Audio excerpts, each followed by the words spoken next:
जो प्रशंसा है, जो ग्लोरिफिकेशन है, श्रीमद् भागवत पुराण के दूसरे स्कंद के 6वें अध्याय में ब्रह्मा जी नारद जी से कहते हैं कि भगवान को संपूर्णता जान पाना तो बहुत कठिन है, लेकिन हमारा कर्तव्य है कि हम भगवान की प्रशंसा करें। और जब हम भगवान की प्रशंसा करते हैं, भगवान कहते हैं कि अगर हम भगवान को पूर्णता जान भी नहीं पाएंगे, तभी भी हम भगवत धाम की प्राप्ति कर पाएंगे। केवल भगवान की प्रशंसा करने से ही वैकुंठ के अधिकारी बन जाएंगे। आप भक्ति में संपूर्णता, सफलता पाए ना पाए ये अलग बात है, लेकिन अगर केवल एक व्यक्ति भगवान का निरंतर गुणवाद करते रहे, मतलब भगवान के गुणों का बखान करते रहे, भगवान का बड़ाई करते रहे, उससे हम वैकुंठ के अधिकारी हो जाएंगे। तो भगवान के प्रशंसा में अलग अलग भक्तजन जो भगवान को तत्व से दर्शन किए हैं, भगवान कहते हैं अर्जुन को ज्ञानिनस् तत्व दर्शिनः, जो भगवान के तत्वों से दर्शन किया है वो हमारे को भगवान का दर्शन करा सकता है। और इसीलिए भागवत पुराण जो है वो केवल ऐसे तत्वदर्शी भक्तों का मुखारविंद से भगवान के गुणवाद है, भगवान के प्रशंसा है, भगवान का पहचान है, भगवान का बखान है। तो इसी भागवत पुराण के माध्यम से हम भगवान के कुछ चर्चाओं का प्रयास करेंगे कि आज और आने वाले दिनों में हम लोग भगवान का जो बखान दिया गया है उसको थोड़ा सा चर्चा करें। तो उससे पहले हम छोटा सा एक भजन करते हैं, भगवान श्री राधा और कृष्ण को स्मरण करते हुए भगवान से प्रार्थना करते हैं कि भगवान हमें ऐसा वचन बोलने का शक्ति दे जिससे आपके हृदय परिवर्तित हो, और आप भगवान से प्रार्थना करें कि भगवान हमें सुनने की, श्रवण की शक्ति दे जिससे हम ये ज्ञान को अपने हृदय में उतार सके। जय राधा माधव कुंज बिहारी, जय राधा माधव कुंज बिहारी, जय राधा माधव कुंज बिहारी,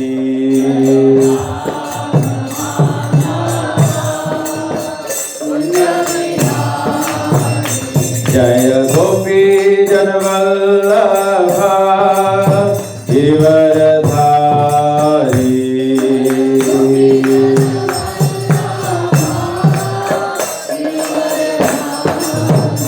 जय गोपी जनवल्लभ गिरधारी,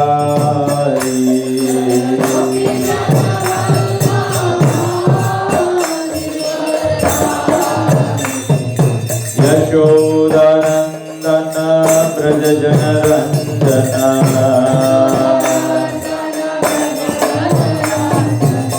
यशोदानंदन ब्रज जन रंजन,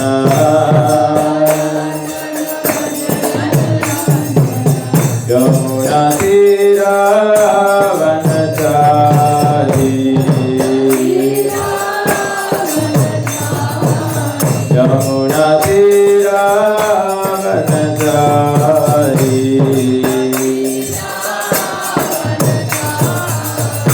जय राधा माधव कुंज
सा गदाधर शिवासादि गौर भक्तवृंदा।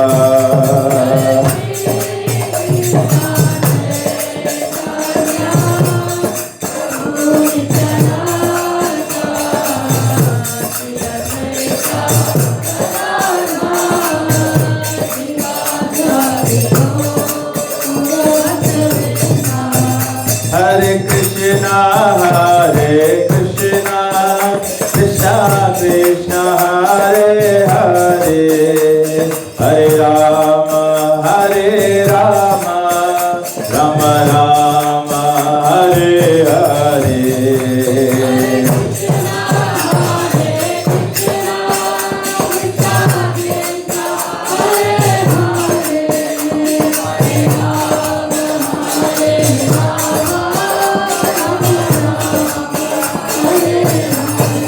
Krishna Hare Krishna Krishna Krishna Hare Hare, Hare Rama Rama Rama Hare Hare।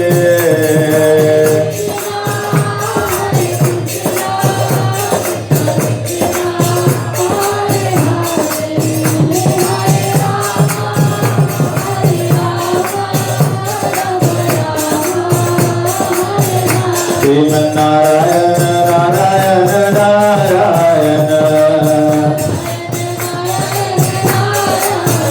Sriman Narayana Narayan Narayan,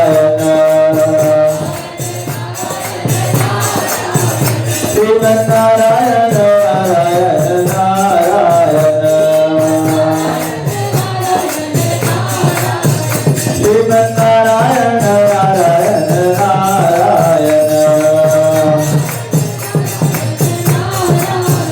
Lakshmi Narayan Narayan Narayan,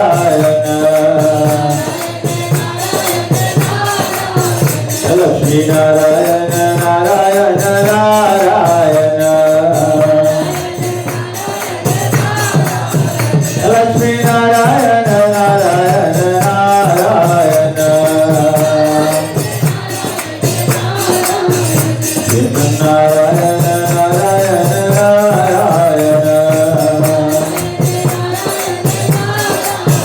Sriman Narayana Narayan Narayan.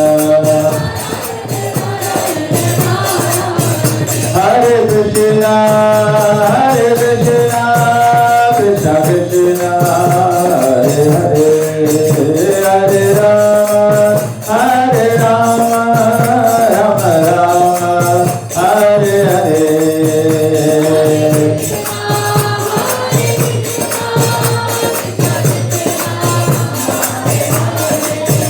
हरे राम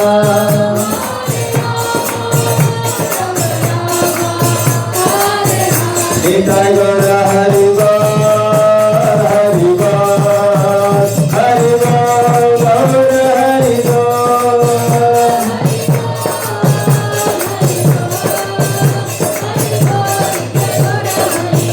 जय जय प्रभुपाद प्रभुपाद प्रभुपाद जय प्रभुपाद।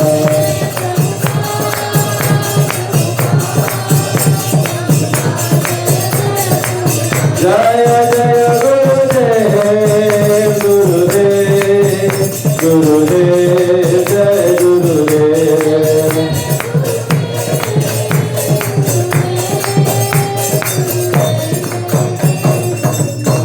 जय ओम विष्णुपाद ब्रह्मंस परिव्रजक कचार्य स्तोत्र Shashi Shrimad divine grace AC भक्ति वेदांत स्वामी श्रील प्रभुपाद की जय।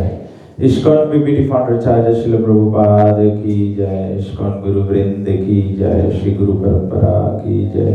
गंगा माई जमुना माई की जय। भक्ति देवी तुलसी महारानी की जय। नाम आचार्य श्री हरदास ठाकुर की जय। प्रेम से कहो श्री कृष्ण चैतन्य प्रभु नित्यानंद श्री अद्वैत गदाधर श्रीवासदि गौर भक्त वृंद की जय। श्री गौरनिताय भगवान की जय। श्री सीताराम लक्ष्मण भक्त हनुमान की जय। श्री राधा कृष्ण गोप गोपीनाथ श्याम कुंड राधा कुंड गिरि गोवर्धन की जय। श्री श्री राधा कृष्ण भगवान की जय। निताई गौ प्रेमानंदे हरि हरि बोल। ओम अज्ञानतिमिरन्धस्य ज्ञानाञ्जनशलाकया चक्षुरुन्मीलितं येन तस्मै श्रीगुरवे नमः। श्रीचैतन्यमनोभीष्टं स्थापितं जन-भूतले स्वयं रूपकदा मह्यं ददाति स्वापदान्तिकम्। वन्देऽहं श्रीगुरु श्रीयुतपदकमलं श्रीगुरुन् वैष्णवंश्च श्रीरूपं साग्रजातं सहगण रघुनाथान्वितं तं सजीवं साद्वैतं सावधूतं परिजनसहितं श्रीकृष्णचैतन्यदेवं श्रीराधा कृष्णपादान् सहगणा ललिता श्रीविशाखान्वितं च। हे कृष्ण करुणा सिन्धु दीनबन्धु जगत्पते गोपेश गोपिकाकान्त राधाकान्त नमस्तुते। तप्त कंचन गौरंगी राधे वृंदावनेश्वरी वृषभानुसुते देवी प्रणमामि हरिप्रिये। वाञ्छाकल्पतरुभ्यश्च कृपा सिन्धुभ्येव च पतितानां पावनेभ्यो वैष्णवेभ्यो नमो नमः। नमो ओम विष्णुपादाय कृष्णप्रेष्ठाय भूतले श्रीमते भक्तिवेदांत स्वामिनिति नामिने। नमस्ते सरस्वती देवे गौरवाणी प्रचारिणे निर्विशेष शून्यवादी पाश्चात्यदेशतारिणे। जय श्री कृष्ण चैतन्य प्रभु नित्यानंद श्री अद्वैत गदाधर श्रीवासदि गौर भक्त वृंदा। हरे कृष्णा कृष्णा कृष्णा हरे हरे हरे राम राम राम हरे हरे। ओम नमो भगवते वासुदेवाय। ओम नमो भगवते वासुदेवाय। ओम नमो भगवते वासुदेवाय। जस्य प्रसादाद् भगवत् प्रसादो जस्य प्रसादान् न गति कुतोऽपि। ध्यायन् सुवंशस्य यस्य श्रीसन्ध्यं वन्दे गुरो श्रीचरणारविन्दं। वन्दे गुरो श्रीचरणारविन्दं। वन्दे गुरो श्रीचरणारविन्दं। नमो विष्णुपादाय कृष्णप्रेष्ठाय भूतले श्रीमते तमाल कृष्ण गोस्वामिनिति नामिने। हरे कृष्णा। तो भगवान के प्रशंसा में हम श्रीमद् भागवत पुराण पहला स्कंद 9वां अध्याय जो धर्म के 12 महाजन हैं अर्थात जो धर्म को तत्व ज्ञान से समझते हैं 12 महाजनों में से एक महाजन है पितामह भीष्म। पितामह भीष्म को सभी लोग जानते हैं, हम लोग स्कूल में भी सीखे हैं। महाभारत के युद्ध में पितामह भीष्म का कई लोगों का कहना है कि महाभारत का युद्ध जो है उसको रोका जा सकता था और महाभारत के युद्ध को एक्चुअली में पितामह भीष्म रोक सकते थे। कैसे रोक सकते थे? जिस समय दुर्योधन अत्याचार द्रौपदी के ऊपर कर रहे, दुर्योधन योजना बना रहे थे। जब द्रौपदी को सभा भवन में लाया गया और उसको निर्वस्त्र करने का आज्ञा दिया गया, उस समय पितामह भीष्म भी उस सभा में बैठे थे और वो कौरवों के समक्ष में, कुरु और पांडवों के समक्ष में सबसे वरिष्ठ व्यक्ति थे, पितामह थे, आजा थे वे। और क्योंकि पांडवों के पिता महाराज पांडु का निधन हो गया था, तो छोटे से इन बच्चों के पालन पोषण में भी पितामह भीष्म का बहुत ही महत्वपूर्ण कर्तव्य हुआ था। तो कोई कह सकता है कि पितामह भीष्म धर्म के महाजन होते हुए, पितामह होते हुए, कौरवों के समक्ष में वहाँ पे सबसे बुजुर्ग व्यक्ति होते हुए परिवार के, उन्होंने अत्याचार होते हुए रोका क्यों नहीं? इसके समक्ष में अलग अलग जगह पे, अलग अलग ग्रंथों में अलग अलग प्रकार की व्याख्या दी गई है। पीछे अगर कुर्सी कम है तो लोग आगे भी आ सकते हैं, यहाँ पर आगे बैठने के लिए जगह है। बूढ़े लोग कुर्सी पे बैठ सकते हैं, जवान लोग नीचे आ जा सकते हैं। तो अलग अलग स्थानों में अलग अलग व्याख्या दिया गया है। जैसे एक साधारण तौर पे हम लोग सुनते हैं कि पितामह भीष्म कुछ बोल नहीं पाए क्योंकि वे दुर्योधन के रसोई का भोजन खाते थे।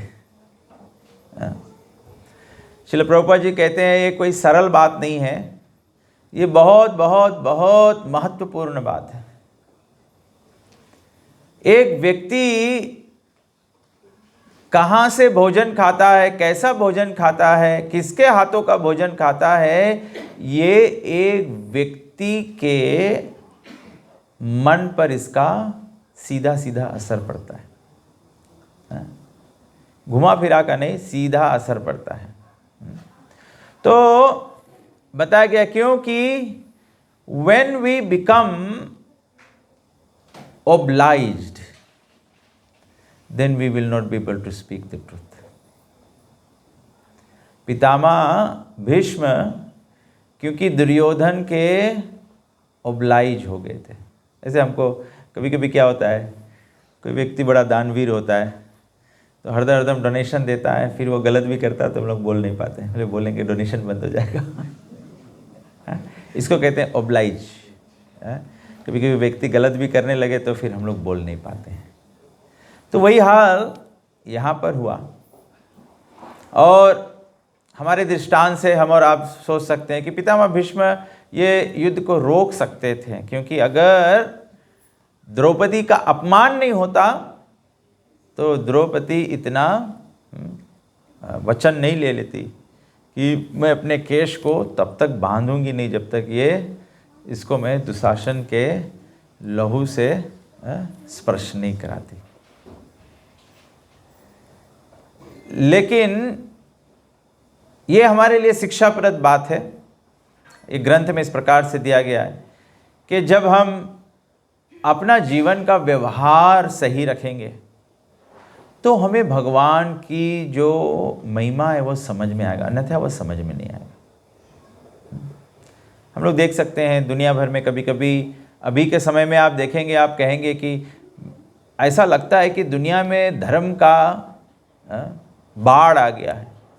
इतने साधु संत ब्राह्मण प्रचारक सारे दुनिया विश्व में घूमते हैं, भगवान की प्रशंसा करते हैं, लोगों को प्रेरित करना चाहते हैं, जितना मानो कितना समय से हुआ ही नहीं। इस प्रकार से इतना तीव्र गति से हो रहा, तीव्र है ना भक्ति योगे ना, अभी ऐसा लग रहा है कि भक्ति का तीव्र गति चल रहा है।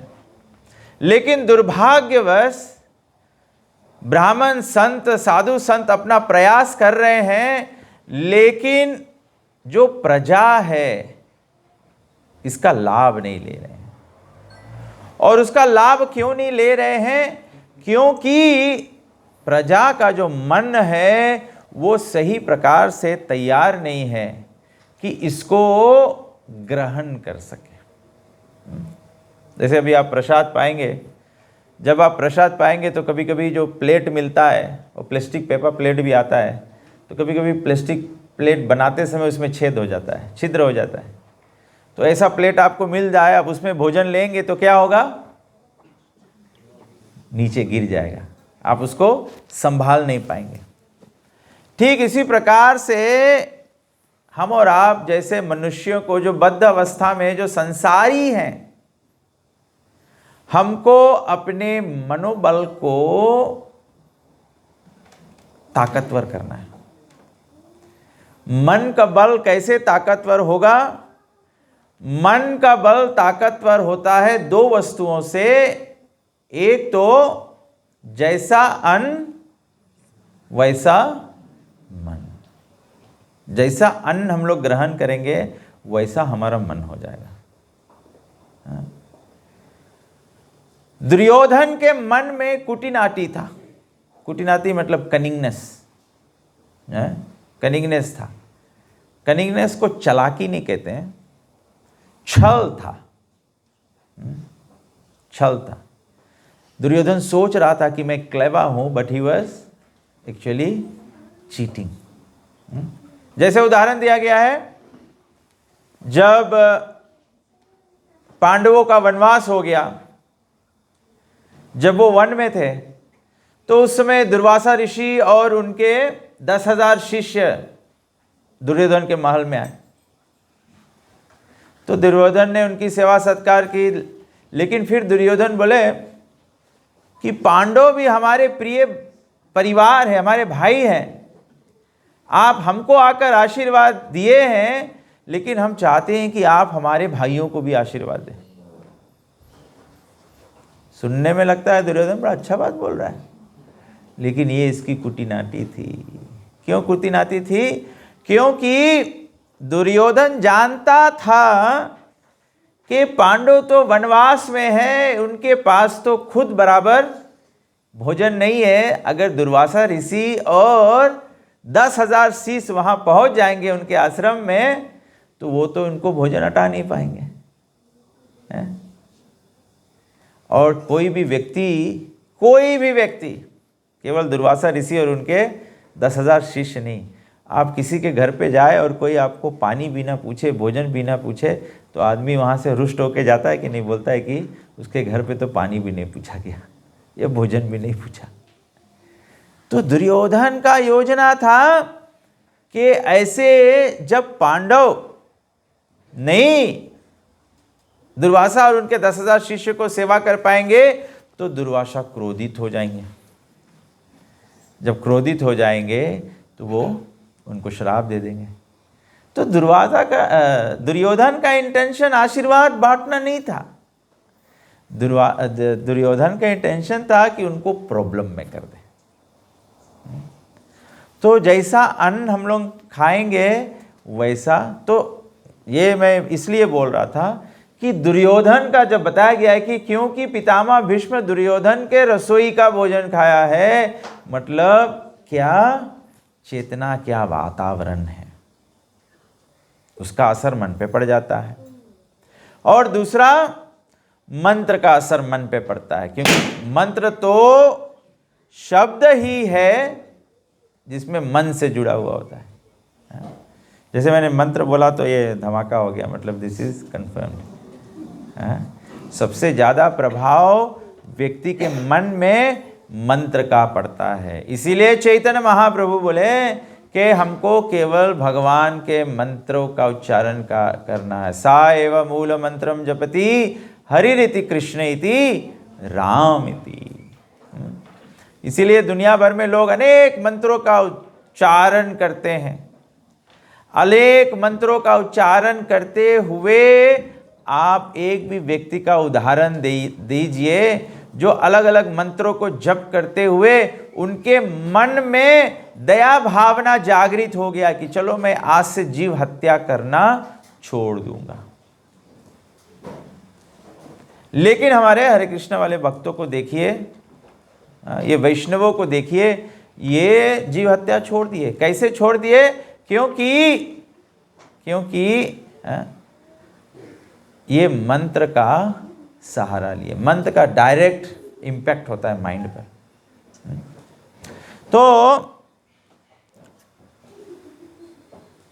जब महाभारत का युद्ध हुआ, युद्ध जब अंत हो गया, महाभारत में कितने लोग मारे गए? एनीबॉडी? 640 मिलियन। 640 मिलियन। फिजी देश को तो 640 बार मार डालो। तो इतने लोग सब मारे गए। तो युधिष्ठिर महाराज जो थे वे तो धर्मराज थे।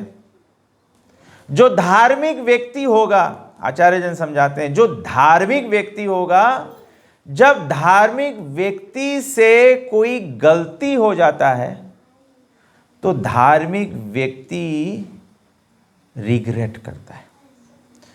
तो युधिष्ठिर महाराज को हस्तिनापुर का राज तो मिला, लेकिन उसके मन में व्याकुलता था कि 640 मिलियन पीपल ये युद्ध में मारे गए। युद्ध किसके लिए हुआ? हस्तिनापुर के राज के लिए। युद्ध किसके लिए हुआ? केवल द्रौपदी के अपमान का बदला लेने के लिए। इसलिए चैतन्य महाप्रभु कहते हैं, अमानीन मान देना कीर्तन्या सदा हरि। बोला भगवत नाम, भगवत प्रेम, भक्ति में अग्रसर शाश्वतः, progressively, eternally, continuously you can progress in Krishna consciousness. अपने भक्ति भाव में वही व्यक्ति प्रगति कर सकता है जो विनम्र होता है। जो अपमान ले लेता है, अपमान से द्वेष उत्पन्न हो जाता है, अपमान से द्वेष उत्पन्न हो जाएगा। तो द्रौपदी के अपमान के कारण से इतने लोग। तो युधिष्ठिर महाराज धर्मराज थे, हुआ तो हुआ, लेकिन धर्मराज फिर भी अपने मन से, कभी कभी ऐसे होता है, हम लोग गलती कुछ कर देते हैं तो कभी कभी देखते, दूसरे व्यक्ति को भी देख के, हम लोग चेहरा देख के भी जान जाते क्या हुआ, you don't look settled in your mind. आपके चेहरे पर लगता है कि आप कुछ सोच रहे हैं, कुछ व्याकुल है, कुछ चिंता है। तो युधिष्ठिर महाराज ऐसे चिंतित थे, ही वॉज एंग्शियस। तो युधिष्ठिर महाराज ने निर्णय किया कि वो पुनः रणभूमि में जाना चाहते हैं, क्योंकि वो जाकर एक बार उनको मन में होता है कि देखते हैं कितने लोग हमारे युद्ध में मारे गए। वो भी स्नेह है कि so many other people died for us, for the Pandavas so many people died। तो जब युधिष्ठिर महाराज सूत गोस्वामी जी नैमिषारण्य के ऋषियों को कहते हैं, इति भीतः प्रजाद्रोहात् सर्वधर्म विवित्सयः ततो विनाशानां प्रघात् यत्र देवव्रतोपतात्। सूत गोस्वामी जी कहते हैं, इतने सारे लोगों के कुरुक्षेत्र के युद्ध में मर जाने के भय से, इनके इतने लोगों के मृत्यु से भय होना चाहिए। हमारे जीवन में कोई कार्य करते हुए, अनुचित कार्य करते हुए अगर हमारा हृदय कांप नहीं जाए, हमारे हृदय में भय नहीं हो, तो आप समझ जाना आप प्रायश्चित के योग्य नहीं हो। भयभीत वो व्यक्ति नहीं होता है, एक तो जो निर्भय होता है वो व्यक्ति भयभीत नहीं होता है, अर्थात जो भगवान के शरण में होता है। जैसे प्रभुपाद जी का नाम है अभय, या किसी का नाम हो निर्भय, मतलब जो डरता नहीं है। क्यों नहीं डरता है? क्योंकि भगवान है अभय, जो भगवान का शरण लिया हुआ है। सबसे बड़ा भय संसार का क्या है? मृत्यु। जो साधु संत है, जो सत्संग, जो सत जन है, जो ब्राह्मण है, ब्रह्म जानाति इति ब्राह्मणा, जो ब्रह्म को जान गया है, ऐसा व्यक्ति अभय हो जाता है। ऐसा व्यक्ति मृत्यु से भयभीत नहीं होता है।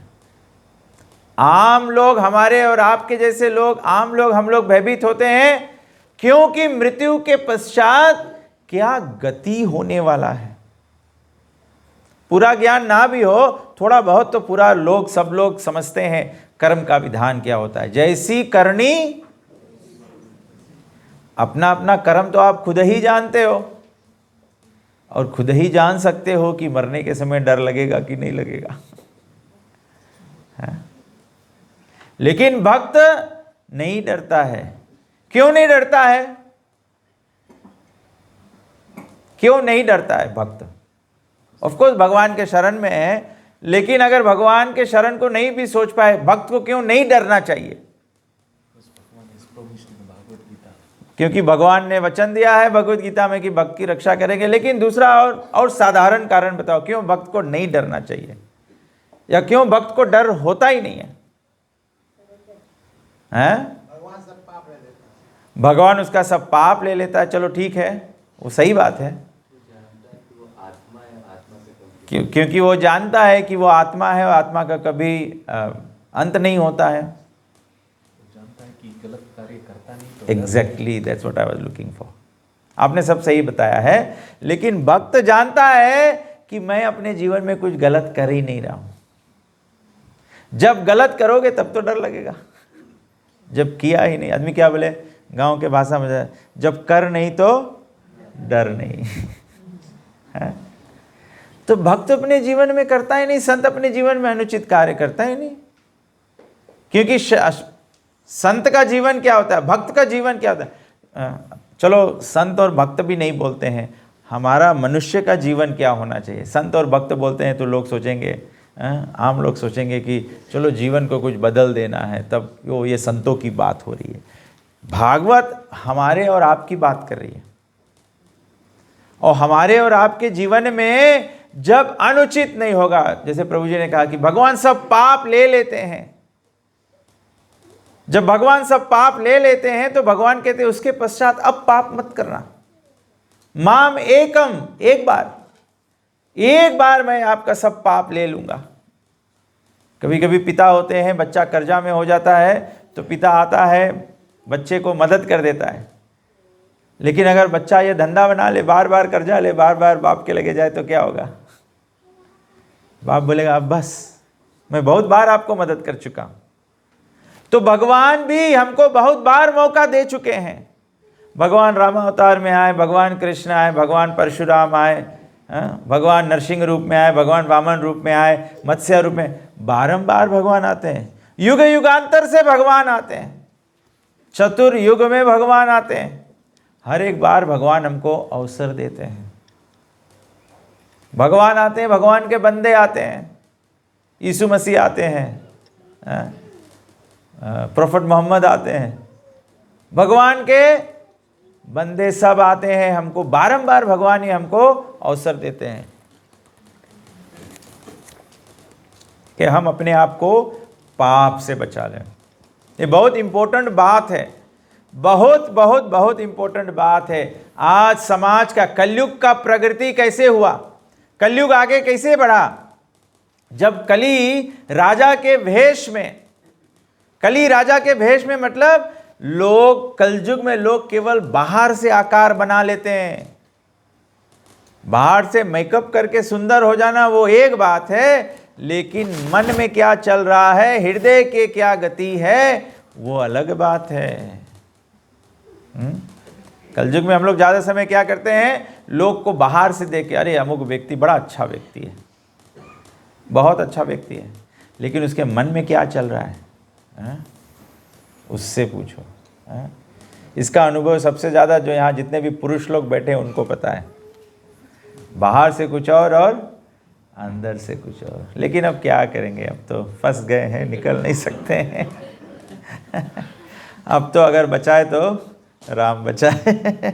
हरे कृष्णा कृष्णा कृष्णा हरे हरे, हरे राम राम राम हरे हरे। तो इस प्रकार से भगवान बारंबार आते हैं हमको बचाने के लिए। तो संसार कलयुग का प्राकट्य ही इसी प्रकार से हुआ कि राजा का भेष बना के कली क्या कर रहा था, जो धर्म का बैल था, धर्म का रूप बताया गया है, बैल का रूप बताया गया है। बैल कैसा जानवर है? ताकतवर, ताकतवर, पोषण करने के लिए, खेत जोतने के लिए बैल की आवश्यकता है। हमारा जीव को पोषण करने के लिए धर्म की आवश्यकता है। हम लोग भोजन करते हैं उससे तो शरीर बनता है, शरीर का पौष्टिक आहार भोजन है, आत्मा का पौष्टिक आहार धर्म है। हाँ? धर्म जो है वो आत्मा को पौष्टिक आहार है। तो कली ऐसा रूप बना के क्या कर रहा था? धर्म के ऊपर अत्याचार कर रहा था। धर्म के अत्याचार के माध्यम से क्या किया? पहले तो दया, एक पैर तोड़ा, दया, फिर तपस्या, तीसरा क्या और तोड़ा? पवित्रता, पवित्रता, बचा केवल सत्यता। और हम लोग देख रहे हैं कलयुग में सत्यता भी जा रहा है। सत्यता क्या है? केवल जुबान के बात है, केवल जबान के बात है और कुछ नहीं है। एक व्यक्ति जबान दे दे, ठीक है मैं ये करूंगा, मैं ये नहीं करूंगा, ठीक है मैं आपके साथ, आप लीडर रहो और मैं आपके साथ साथ में हूं। लीडर जैसे आगे कदम ले, प्रजा सब गर्दा। बस फिर व्यक्ति लीडर रियलाइज करे कि मैंने केवल इनके बात सुन के ये कर दिया और मैं अब आपत्ति पे पड़ गया। तो सत्यता भी धीरे धीरे कम हो रहा है।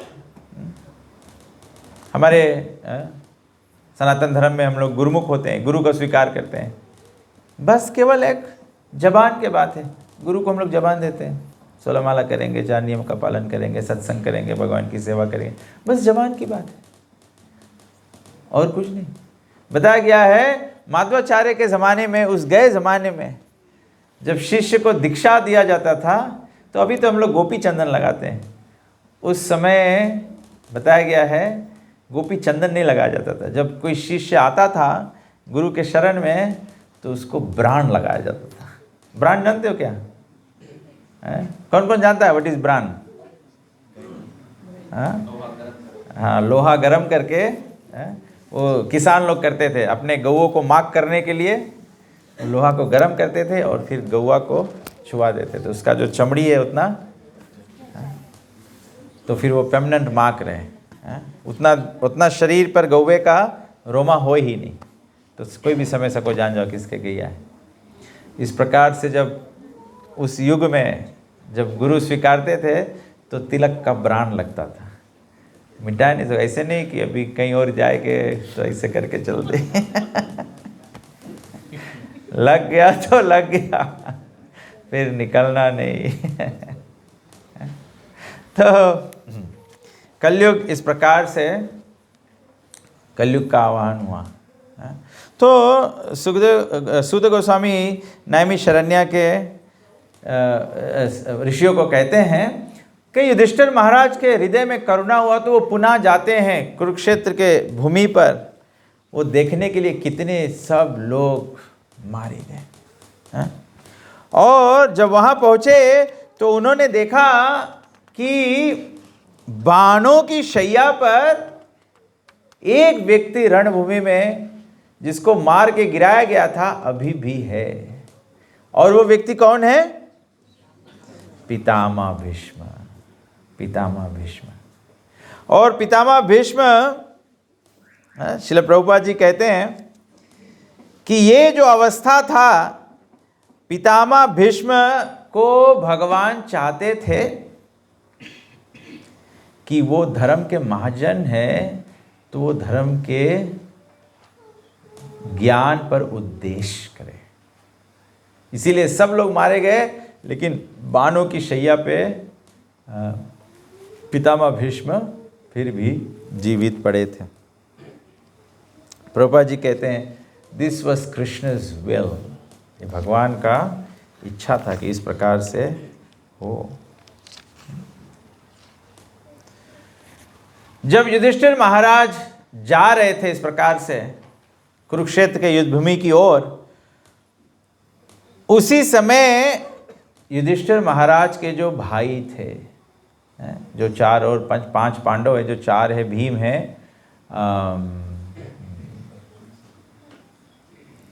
भीम है और अर्जुन है और नकुल और सहदेव, उनको वे भी उनके साथ में गए, वो भी उनके साथ में गए। तो जब वहाँ पर पहुँचे तो बताया गया है पांडव के साथ में व्यासदेव भी गए, धौम्य ऋषि भी गए, और ऐसे भगवान अपि विप्रर्षे रथेना स धनंजय सातैर्व्याचुरता नृपा कुबेर इव गुह्यके। तो बोला, तो जब युधिष्ठिर महाराज जा रहे थे, युधिष्ठिर महाराज के साथ में उनके पांडव भाई और ये सब व्यासदेव, धौम्य ऋषि, ये सब जा रहे थे, तो उन अर्जुन के साथ साथ में भगवान कृष्ण भी गए कुरुक्षेत्र के भूमि पर। वे अर्जुन के रथ पर बैठे हुए थे। आचार्य जन कहते हैं एक व्यक्ति जब भगवान का शरण स्वीकार कर लेता है, भगवान का प्रिय भक्त बन जाता है, बताया गया है भगवान उनका साथ कभी छोड़ते नहीं है फिर। तो इस प्रकार से भगवान श्री कृष्ण अर्जुन के रथ पर बैठे, और ये पूरा जो दृष्टांत था, looking at the whole entourage going towards Kurukshetra, बोले ऐसे लग रहा था जैसे स्वर्ग में कुबेर जब निकलता है, ऐसा ऐश्वर्य। क्योंकि भगवान सर्व ऐश्वर्य के स्वामी हैं। भगवान जहां उपस्थित हो जाते हैं वहां श्री जी उपस्थित हो जाती है। बताया गया भगवान की उपस्थिति का अवस्था कैसा होता है?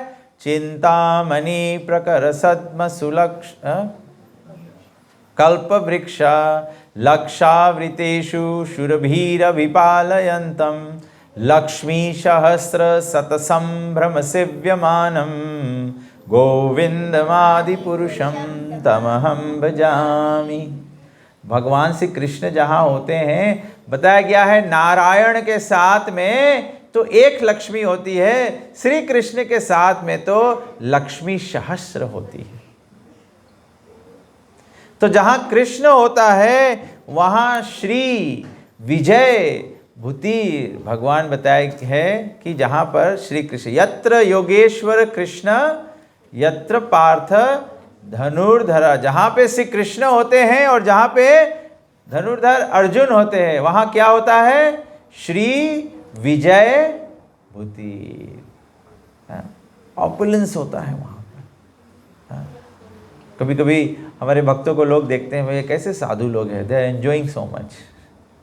संसार के व्यक्ति सोचता है भक्त बन जाने से क्या एंजॉय करते हैं, क्या लाइफ रह गया है। हमारे भक्तों को देखो, यहाँ पर भी भक्तों को देखो, सब कोई दुबला पतला दिख नहीं रहा है। इसको देखो कितना सुंदर लगता है, खड़े हो जाओ। ये केवल पनीर का बना हुआ है। भक्त है। तो जहाँ भगवान होते हैं वहाँ पर ऑपुलेंस होता है, वहाँ पर विजय, वहाँ हमेशा सफलता होता है। The devotee is never defeated, the devotee is not even defeated by death. That's the greatest defeat you can ever have. ये सबसे बड़ा डिफीट हो सकता है जीवन में, मृत्यु। जब मृत्यु आ जाएगा, हम लोग मृत्यु के लिए तैयार नहीं है। तैयारी क्या है? उस समय देखना है भक्ति का क्या गठरी बांधा है। उस समय तो याद देखते हैं गठरी में क्या है, केवल नरक की गति लिखी हुई है। इसीलिए तो पिंडदान करना, गौदान करना, छाता देना। देखो लोग अभी भी सोचते हैं नरक में जाएंगे, वहाँ भी खटिया चाहते हैं, वहाँ भी मुसेरी चाहते हैं, वहाँ भी छाता चाहते हैं। अभी भी संसार की आसक्ति है। तो भगवान श्री कृष्ण भी उनके साथ में गए और वहाँ पर देखा कि पितामह भीष्म भूमि पर बाण की शैयों पर लेटा हुआ है। दृष्टि कैसा है? जैसे मानो कोई देवता स्वर्ग से भूमि पर गिर गया है। इतना सुंदर दृष्टि है। सब लहूलुहान है, लेकिन पितामह भीष्म क्योंकि आचार्य हैं, क्योंकि भक्त है। भक्त कितना भी आपत्ति में हो, भक्त कितना भी दुख में हो, लेकिन भक्त फिर भी तेजस्वी होता है। यू रियली सी, कभी कभी प्रभुपाद जी कोई प्रीचिंग सक्सेस नहीं होता है, कोई शिष्य चला जाता है, गुरु चिंता करता है, लेकिन फिर भी गुरु तेजोमय होता है। तो पितामह भीष्म इस प्रकार से बताया गया है। क्या भक्ति क्या प्रोसेस है? सुसुखम। भक्त always blissful in Krishna consciousness. You should always be blissful in Krishna consciousness. भक्त का कोई डाउन टाइम नहीं होता है। भक्त का हमेशा अप टाइम रहता है। अप टाइम रहता है। भक्त का भी टाइम्स अप नहीं होता है। अब नहीं कि चलो टाइम्स अप, लेट्स गो। भक्त का अप टाइम रहता है। भक्त मन से, मानसिक अवस्था से हमेशा भगवान से जुड़ा हुआ होता है। तो इसीलिए भक्त धरती पे चलते हुए भी वैकुंठ में वास करता है। भक्त धरती पे चल सकता है, लेकिन गोलोक वृंदावन में भगवान की लीलाओं में प्रवेश कर सकता है। क्या करना है? मन मना भव मद भक्तो मद्याजी माम नमस्कुरु। केवल मन को, मन मना, मेरे में मन अर्पण करना, भगवान यही कहते हैं। आचार्य जन समझाते हैं कि पितामह भीष्म जब धर्म के महाजन है तो युद्ध में भगवान के विपरीत क्यों खड़े हो गए? अब यहां बात आती है मन मना भव मद भक्तो। क्योंकि पितामह भीष्म चाहते थे कि मैं सब समय भगवान का दर्शन करता रहूं। वो भगवान को देखना, अगर भगवान के साइड में होते तो भगवान दिखाई नहीं देते। भगवान के ऑपोजिट में खड़े होंगे तो भगवान का दर्शन होगा। तो ये सब दृष्टांत है कि क्यों यहाँ पर पितामह भीष्म को इतना महान सुंदर रूप से वर्णन दिया गया कि जैसे मानो देवता स्वर्ग से भूमि पर गिर गया है। और युधिष्ठिर महाराज, जो पांडव राजा युधिष्ठिर महाराज, अपने भाइयों और भगवान श्री कृष्ण के समेत उनको प्रणाम किए। पितामह भीष्म को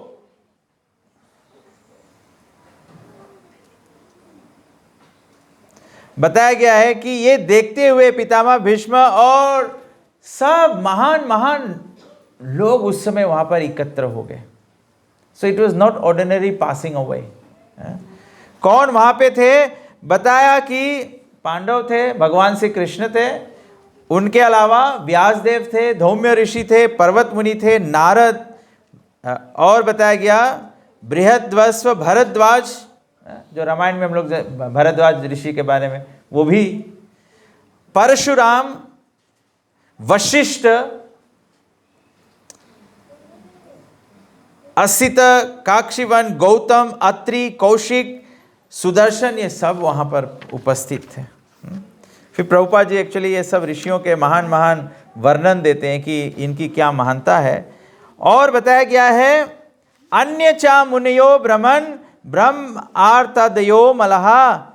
बताया गया कि सुखदेव गोस्वामी और अन्य अंगिरा ऋषि आदि वे सब अपने अपने शिष्य को लेकर वहां पर आ गए। सुखदेव गोस्वामी जी बोल रहे हैं कि जब पितामह भीष्म बाण की शैया पर लेटे, वहां पर सुखदेव गोस्वामी भी पहुंच गए। सब पहुंचते हुए भीष्मदेव, जो अष्टवासु है, उनमें से बताया गया सबसे उत्तम है, वे सबों का स्वागत किया। कहीं पर भी जाओ तो बाहर से लोग स्वागत कर सकते हैं, अब पितामह भीष्म कैसे स्वागत करेंगे? वो तो बाण की शैया पर लेटे हुए हैं। What do you think, how do you think he must have welcome them? Through his mind. मन की बातें कैसे पता लगता है?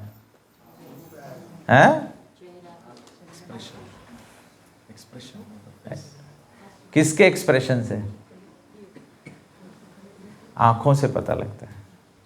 आप कोई के घर पे जाओ, कोई घुर्राए के देखे तो आप जान जाओ, यू आर नॉट इनवाइटेड। आप कोई से बात कर रहे हो, कोई आंख में नहीं देखे, इधर उधर ताके, तो you must know he is uninterested, right? तो पितामह भीष्म सभी को देखे his eyes gave the expression of welcoming expression. और जब वेलकम एक्सप्रेशन विद लव होता है तो क्या होता है? Tears flow from your eyes. So he welcomed all the devotees, Krishna and his devotees. आचार्य जन समझाते हैं कि जब हम भगवान के भक्त बनेंगे तो मृत्यु के समय भगवान और भगवान के भक्त सब उपस्थित हो जाते हैं. That's why sometimes when someone is passing away, devotees, Krishna actually sends the devotees to go and chant for them. नहीं तो कितना जगह ऐसे भी होता है. मुझे अभी हाल में किसी ने बताया, कोई व्यक्ति मर रहा था, वो कोमा में चल गया, सब लोग जाके उसके कान में बोल रहे हैं.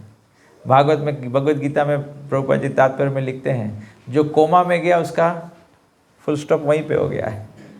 अब कॉन्शियसनेस नहीं चल रहा है, अब उसको सुनाई नहीं दे रहा है.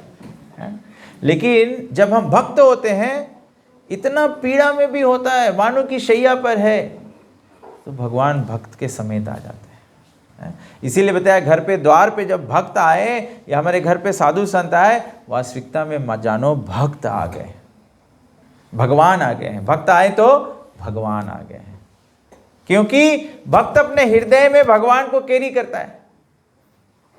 तो जहां भक्त जाए, इसीलिए बताया, जिस घर पर, जिस जगह पर साधु संतों का समागम नहीं हो, वो स्थान शमशान है, शमशान है.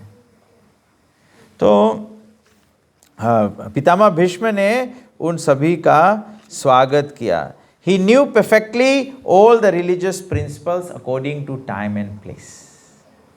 तो समय और स्थान के अनुसार, स्थान क्या है? वो वान की शैया पर है. अगर पितामह भीष्म अपने राज में होते, राजमहल में होते, तो जब ऋषि लोग आते हैं तो उनका चरण पखारा जाता है, उनको गादी दिया जाता है बैठने के लिए. अभी तो अवस्था क्या है? पितामह भीष्म बाण की शैयों पर लेटा हुआ है. So he is welcoming everyone, he is looking at everyone and welcoming everyone with his glance. भगवान श्री कृष्ण जो सभी के हृदय में स्थित है, लेकिन अपने दिव्य स्वरूप को प्रकट करते. भगवान हृदय में है, लेकिन पितामह भीष्म कहते हैं कि वो भगवान जो हृदय में रहते हैं, वो हमारे सामने अपने दिव्य स्वरूप में प्रकट होते हैं. वो भगवान पितामह भीष्म के सामने बैठे हुए हैं, और क्योंकि पितामह भीष्म भगवान के महिमा को जानते हैं, तो वो भगवान का पूजन करते हैं. अब कोई बोल सकता है, पितामह भीष्म बाण की शैयों पर लेटा हुआ कैसे पूजा किया? How do you think he would have worshipped Krishna? By the mind और by glorification. That's how you worship. तब से जब आरती होता है, जो दिया घूम रहा है वो इम्पोर्टेंट नहीं है, जो हम लोग कीर्तन गा रहे हैं वो इम्पोर्टेंट है. That is worship. इसलिए प्रभुपाद जी बोले, मंदिर में भी जो घंटी और दिया होता है, वो तब तक घुमाते रहो जब तक कीर्तन होते रहे, क्योंकि एक्चुअली कीर्तन इज वर्शिपिंग कृष्णा. भागवतम हम चर्चा कर रहे हैं, this is worship of Krishna. हम लोग सोचेंगे अभी कथा खलास हो जाएगा तो हम लोग भगवान की पूजा करेंगे. ये पूजा है. दिस इज पूजा. तो इस प्रकार से महाराज पांडु के पुत्र सब शांत बैठे हुए थे, क्योंकि पितामह मर रहे थे. पितामह भीष्म वॉज डाइंग. ये देखते हुए पितामह भीष्म ने बड़े ही करुणा रूप से, उनके आंखों से अश्रु गिरते हुए, उनको बड़े प्रेम से संबोधित करते हुए कहते हैं.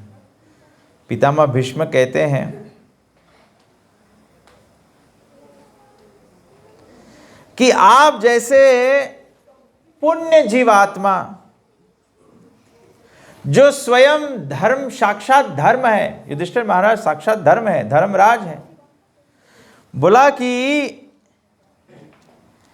आप लोगों के जीवन में इतना आपत्ति आया है, इतना दुख आपको दिया गया है कि आप लोगों को जीवित रहना ही नहीं चाहिए था, परंतु ब्राह्मणों, भगवान और धर्म के रक्षा से तुम लोग सुरक्षित हो। अर्थात आचार्य जन समझाते हमारे जीवन में जो कुछ भी हो, जो भी अवस्था हमारे कर्म अनुसार हमको मिले, उसको टाला नहीं जा सकता है, लेकिन ब्राह्मणों का, सद्गुरुओं का, भगवान का और धर्म का शरण कभी नहीं छोड़ना चाहिए, कभी नहीं छोड़ना चाहिए। हम लोग तो देखते हैं संसार में क्या होता है। संसार में लोगों को थोड़ा से शारीरिक दुख हो जाए, लोग अपना धर्म बदल देते हैं। यहां पे बताया, पितामह भीष्म कह रहे हैं युधिष्ठिर महाराज और पांडवों को कि तुम्हारे जीवन में तो इतना दुख आया कि तुम लोगों को तो मर जाना चाहिए था, लेकिन तुम लोग धर्म के पथ पे रहने से, भगवान के आशीर्वाद से और भक्तों के शरण के कारण से, ब्राह्मणों के शरण के कारण से तुम लोग जीवित हो, और केवल जीवित नहीं हो, आज विजयी हो। महाभारत का युद्ध वे लोग जीत गए। जीवन में जीत प्राप्त करना है तो धर्म के पथ पर ही रहना है। कभी कभी हम लोग सोचते हैं कि चलो थोड़ा से अधर्म करेंगे, कोई अधर्म के माध्यम से भी लोगों को पितामह भीष्म कहते हैं डोंट इवन गेट देयर। अधर्म किसी भी प्रकार के अधर्म के से नहीं होगा। मुझे इस पर स्मरण आता है, कभी कभी हमारे भक्त बुक डिस्ट्रीब्यूशन करते हैं, बुक डिस्ट्रीब्यूशन करते हैं तो लोगों को कहते हैं हम लोग मंदिर की ओर से बुक बेच रहे हैं जिसमें हमारे मंदिर को कुछ धन प्राप्त हो, हम लोग मंदिर चलाते हैं, ये करते हैं, वो करते हैं। We are not distributing book for raising funds. We are not distributing book to run the temple. We are sharing this knowledge to enlighten you. तबे से every book distributor को बुक में लिखा क्या है वो जानना चाहिए, so that you can tell the people and motivate the people. That should be the interest for surrender. नहीं तो साधारण व्यक्ति क्या करेगा? साधारण व्यक्ति क्या करता है? नहीं, आप डोनेशन ले लो ना, बुक नहीं चाहिए। They don't understand, neither we have been able to explain to them. This book is for enlightenment. This katha is for enlightenment. ये होना चाहिए। तो बताया गया कि जब धर्म पर हम लोग रहेंगे, इसीलिए बताया गया है जो व्यक्ति धर्म पर तत्पर रहता है, किसी भी अवस्था में धर्म नहीं छोड़ना चाहिए। इस समय पितामह भीष्म कहते हैं कि जहां तक हमारी बहू कुंती का विषय है, वो विधवा होते हुए इतने बच्चों, 5 बच्चों को देखते हुए इतना दुख उठाई है। कभी कभी माताएं होती हैं, अपने बच्चों को पालन पोषण करती हैं कि बच्चे बड़े हो जाएंगे तो हमारे जीवन में सुख हो जाएगा। पितामह भीष्म कहते हैं कि कुंती तो ना ही बच्चों को पालने में कठिनाई, और जब बच्चे बड़े हो गए, राज संभालने लायक के हुए, जब महारानी कुंती को सुख करना था तो उस समय भी वनवास का कष्ट भुगतना पड़ा। देखिए, युधिष्ठिर महाराज और पितामह भीष्म दोनों का सिमिलरिटी आप देखिए। युधिष्ठिर महाराज युद्ध के बाद में पश्चाताप करते हैं कि 640 मिलियन पीपल मारे गए। पितामह भीष्म अब पश्चाताप कर रहे हैं कि ये बच्चे दुख काटे, कुंती दुख काटी, इतना दुख आया, लेकिन इसको कहते हैं इंट्रोस्पेक्शन एंड सेल्फ रियलाइजेशन। हर एक व्यक्ति के जीवन में ऐसा होना चाहिए। ये आचार्य से हम लोग को सीखना चाहिए। There should be a time, एक समय होना चाहिए जीवन में जब थोड़ा शांति से बैठकर सोचना चाहिए, what have I done, what have I achieve, what is there to be corrected still, अभी भी समय है किस क्या सुधार लिया जा सकता है, ये विचार करना चाहिए हर एक व्यक्ति को।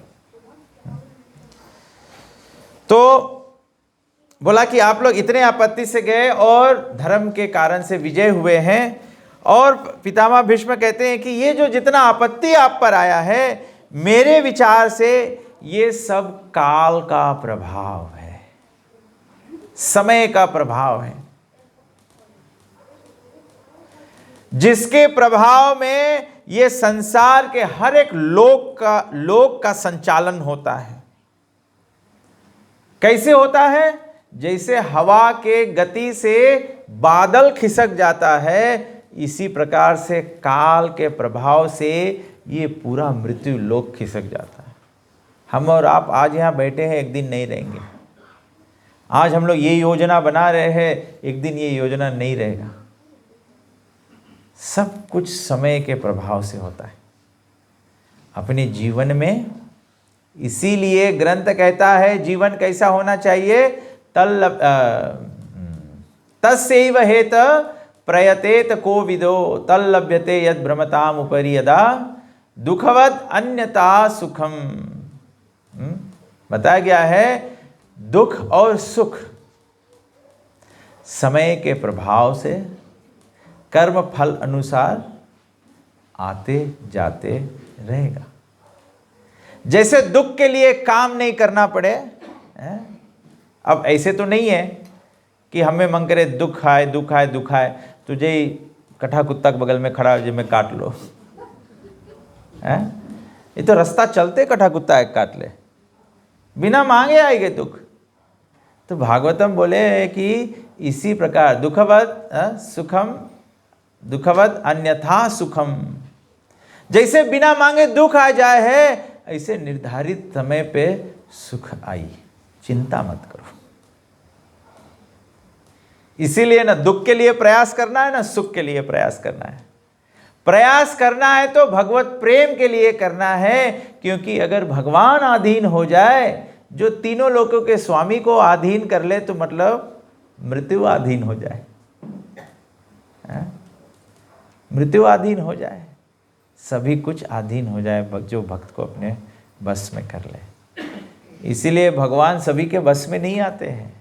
भगवान चाहते हैं हमारे से निष्काम अहितुकी अप्रतिहता प्रेम चाहते हैं भगवान। तो पितामह भीष्म कहते हैं, देखिए पितामह भीष्म धर्म के महाजन हैं, तो ये सब उद्देश्य की बातें बोल रहे हैं। जो यहाँ पर भागवत में चर्चा किया जाता है, हम और आप जैसे आम लोग इससे शिक्षा प्राप्त करें, और अपने जीवन को शिक्षा प्राप्त करने से क्या होता है, जीवन सहज हो जाता है। You become educated, you have a good job, what happens? लोग बोलते हैं life becomes easy. Life easy नहीं होता है, ये सब सुविधाएं से तो लाइफ बिजी हो जाता है, लाइफ बिजी हो जाता है। बड़ी बड़ी गाड़ी हो जाए, लाइफ बिजी, स्ट्रेस में बैठे। हम लोग सोच रहे हैं गाड़ी बहरे खड़ा है, कहीं कोई कुरुच नहीं दे। यहाँ पे पितामह भीष्म कहते हैं धर्म मेक्स लाइफ इजी। ये शिक्षाएं जो है ये लाइफ इजी कर देगा। अभी हम लोग दुख में स्ट्रेस्ड हो जाते हैं, सुख की आकांक्षा करते हैं, भाग दौड़ मचाते हैं इसके लिए। यहाँ पे बताया गया है कि सब कुछ समय से होगा, सब कुछ समय से होगा, घबराने की बात नहीं है। हमको खाली क्या करना है, ये शरीर और अंदर जो जीवात्मा है, बस इसको संचालित करते रहे, वर्किंग कंडीशन में रहे। वो क्या कहते हैं, हिंदी में कहावत है, चलती का नाम, बस वही चाहिए। अपना जीवन केवल चलती होना चाहिए, चलती का नाम गाड़ी। मृत्यु सबको प्राप्त करना है। संसार का जीवन केवल चलना चाहिए। हमको 2 रोटी चाहिए, सर पर छत चाहिए और शरीर पर थोड़ा सा कपड़ा चाहिए, बस। उससे आगे काल के प्रभाव से छूटने का विचार करना चाहिए। Life will become easy. तो कभी कभी फ्रेंड्स लोग मिलते हैं ना, लड़का लोग, जवान लड़का लोग, कोई एकदम वोकड हो जाए, अब इजी करो इजी करो। कोई गाना भी है ना, इजी करो बिजी करो कुछ, तो इजी करो। पितामह है जस्ट चिल ब्रो। पितामह भीष्म वही कर रहे हैं, just chill, everything will happen by time. Important है, इसको विचार करना चाहिए। आज आप लोग सुने, आप लोग जाए आज घर पर सुते तो सोचते सोचे कि मैं क्या अपने लाइफ में चिल कर सकता हूँ। How can I make my life little more easier. तो इस प्रकार से बोला कि ये जो समय का, काल का प्रभाव है, ये इररिवर्सिबल है, इसको पलटा नहीं जा सकता है, इसको पलटा नहीं जा सकता है। युधिष्ठिर महाराज जो धर्मराज है, भीम जो गदाधारी है, अर्जुन जिसके पास गांडीव है, बताया गया है, और सबसे ऊपर जिसके साथ भगवान श्री कृष्ण है। बोला इससे सुंदर बात और क्या है।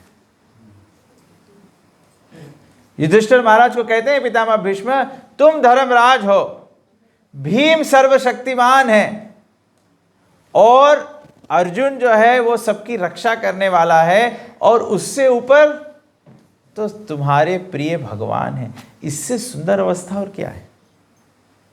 नाउ इट मेक सेंस कि पितामह भीष्म कैसे धर्म महाजन हैं और कैसे इनको उद्देश्य कर रहे हैं। उनके राइट रोन खड़े हैं। युधिष्ठिर महाराज इसलिए नहीं खड़े हैं कि पितामह भीष्म बोलेगा कहीं मोहर लुका के रखा है, विल निकाल के देगा, किसके लगे जाएगा। We take the wisdom, wise words of the तो बोला हे राजन, युधिष्ठिर महाराज को कहते हैं पितामह भीष्म, हे राजन, कोई भगवान श्री कृष्ण का जो प्लान है उसको नहीं जानता है। बताया कि यहां तक कि महान महान ऋषि लोग भी भ्रमित हो जाते हैं, भगवान के प्लान समझ में नहीं आता है। भगवान का प्लान क्या है? भगवान का प्लान क्या है? बोला बड़ा बड़ा ऋषि मुनि लोग नहीं समझ पाते हैं। ऐसा क्या प्लान होगा भगवान के कि ऋषि मुनि लोग भी नहीं समझ पाते। कोई अनुमान लगाएगा? सब जो मेरे पास आ केवल एक ही प्लान है भगवान का। My eternal parts and parcels come back to the eternal home।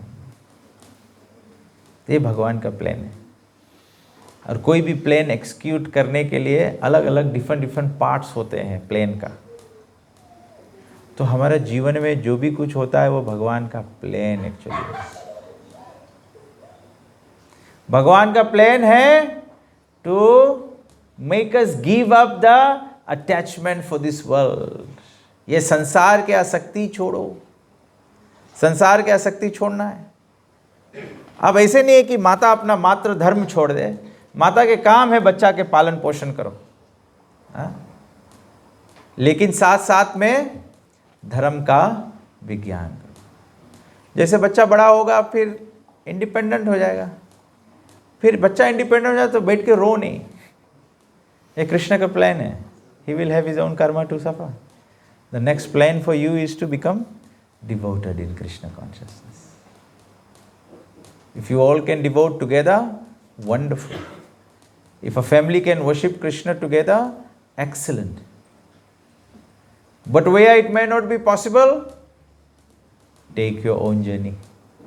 अपना अपना यात्रा करना पड़ेगा।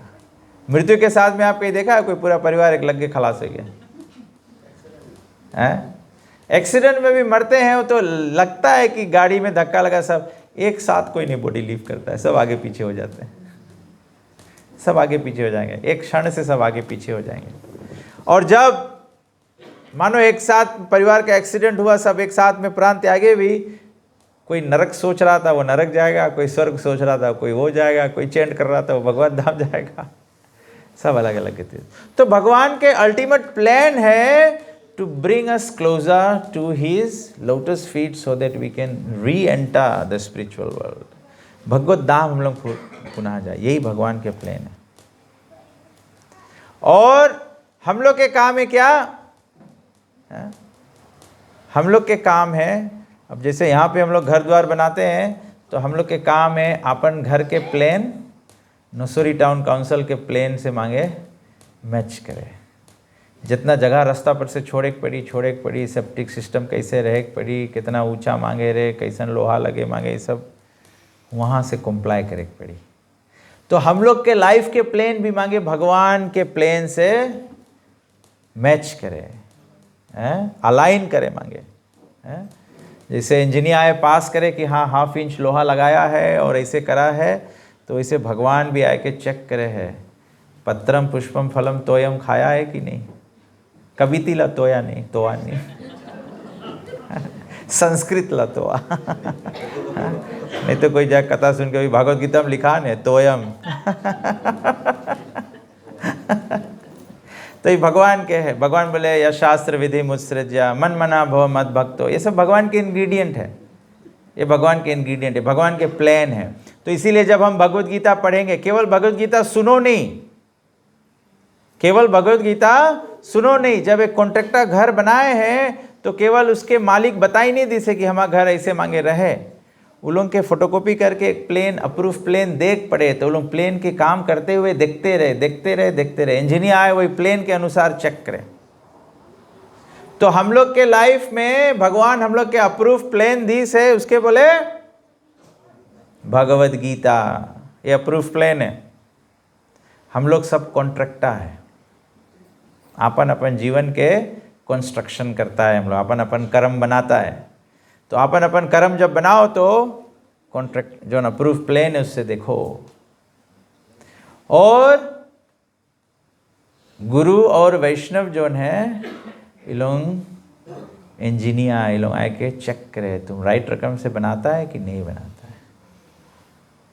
तो तब से हम लोग के जीवन में बारंबार गुरु और साधु लोग के आगमन रहे हैं, तो लोग आए के बेर बेर चेक करें हैं।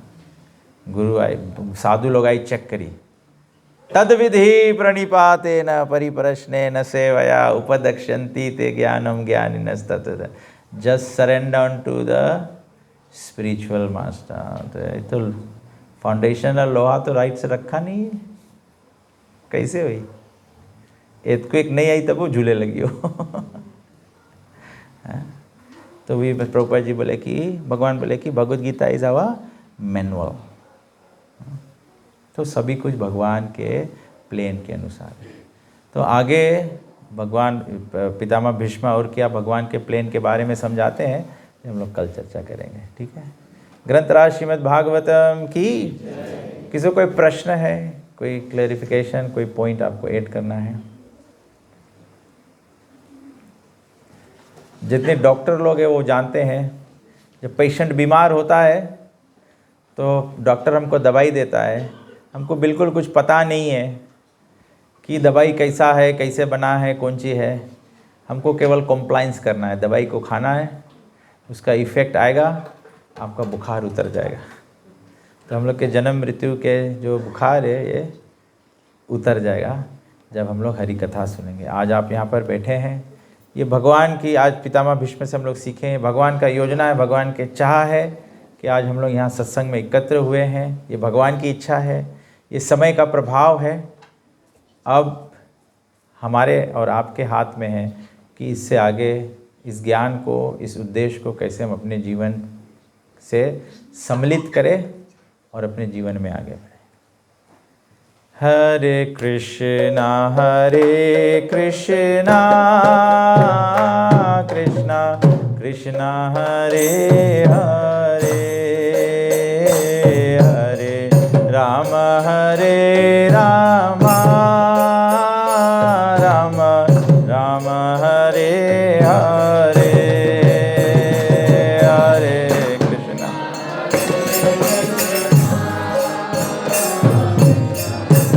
हम लोग आरती की तैयारी कर सकते हैं।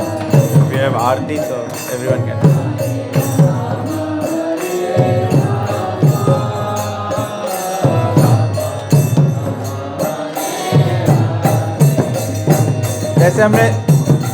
जैसे हमने शुरू में बताया था, जो जनता लोग यहाँ पर आए, भक्त लोग आए हैं, ये कार्तिक महीना चल रहा है, तो इस समय कार्तिक महीना में एक बहुत विशेष भगवान की सेवा की जाती है। भगवान के बाल रूप को दीप दान किया जाता है। तो आप सभी लोग अपना अपना दीप दान करेंगे। आप यहाँ पर आगे आएंगे तो वो तुलसी के लकड़ी में दीप बनाया गया है, तो आप वो दीप को लेकर भगवान श्री कृष्ण का जो बाल रूप है उसके चरण पर 4 बार, नाभि मतलब पेट पर, उदर पर 2 बार, मुख पे 3 बार और पूरे शरीर पे से 7 बार ऐसे आप अर्पण कीजिए, हाँ, भगवान श्री कृष्ण को। ठीक है, तो सभी लोग खड़े हो जाए, बारी बारी से आए और इस प्रकार से दीप करें। इससे भगवान का आशीर्वाद मिलता है, भगवान हमारे बद्ध में आते हैं। हरे कृष्ण। श्रील प्रभुपाद की जय।